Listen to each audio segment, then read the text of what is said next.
Function components. Function के 3 components होते हैं और इस ग्राफ को देखकर आपको हर किसी के काम का साइज का भी अंदाज़ा हो रहा होगा। प्रोटोटाइप एक लाइन का होता है, कॉल भी सिर्फ एक लाइन का होता है, जबकि डेफिनेशन असल चीज़ है जो कि फंक्शन का मुकम्मल कोड होता है। तो चलें इन तीनों को यूज़र डिफाइंड फंक्शन में देखते हैं। तीनों कंपोनेंट्स के नाम लिख लें, प्रोटोटाइप या डिक्लेरेशन, फिर कॉल और डेफिनेशन।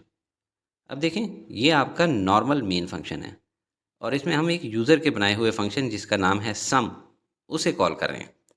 पर मेन फंक्शन जब इस सम को कॉल करेगा तो कंफ्यूज हो जाएगा, क्योंकि हमने प्री प्रोसेसर डायरेक्टिव्स में प्रोग्राम को इस सम फंक्शन के बारे में बताया ही नहीं है कि किस जगह पड़ा हुआ है। जाहिर है कि किसी हेडर फाइल में तो नहीं हो सकता, क्योंकि वो तो सी प्लस प्लस की बिल्ट इन लाइब्रेरीज में होते हैं। तो इसलिए हम यहाँ पे फंक्शन का प्रोटोटाइप यानी डिक्लेरेशन लिखते हैं विद अ सेमी कॉलन। ये सेमी कॉलन याद रखें, क्योंकि स्टूडेंट्स ये अक्सर भूल जाते हैं। अब सम फंक्शन को हम मेन फंक्शन के कोड के एंड पे डिक्लेयर करते हैं। बहुत छोटा सा कोड लिखा है। याद रहे, फंक्शन डेफिनेशन के 2 पार्ट्स होते हैं, एक इसका हेडर और एक फंक्शन की मेन बॉडी इन पेरेंथेसिस यानी कर्ली ब्रैकेट्स के बीच का हिस्सा।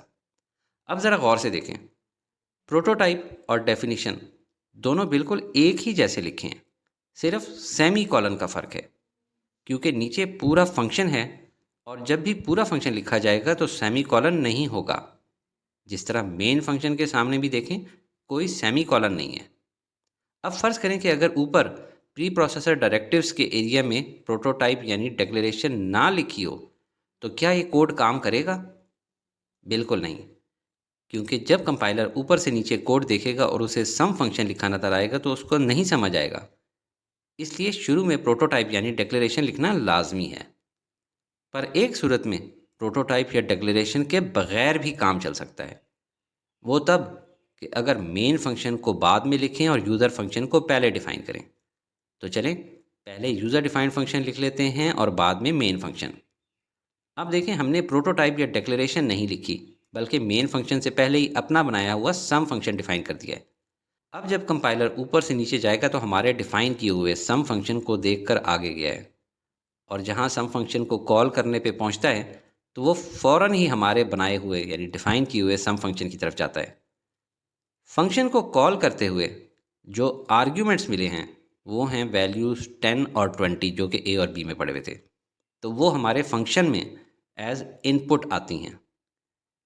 ऐड होके वैल्यू बन जाती है 30, और ये 30 वैल्यू इस फंक्शन ने रिटर्न करनी है। इसलिए रिटर्न टाइप जो हमने चूज़ की थी वो थी इंटीजर। और ये कहाँ जाएगी? ये जाएगी मेन फंक्शन में और स्टोर हो जाएगी वेरिएबल सी में, और फाइनल सी आउट कमांड की वजह से प्रिंट हो जाएगी।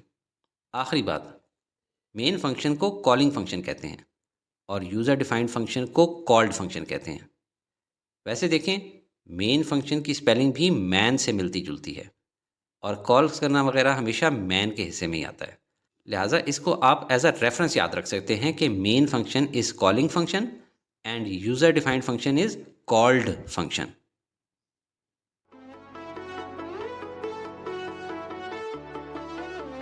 Study with me, a learning experience.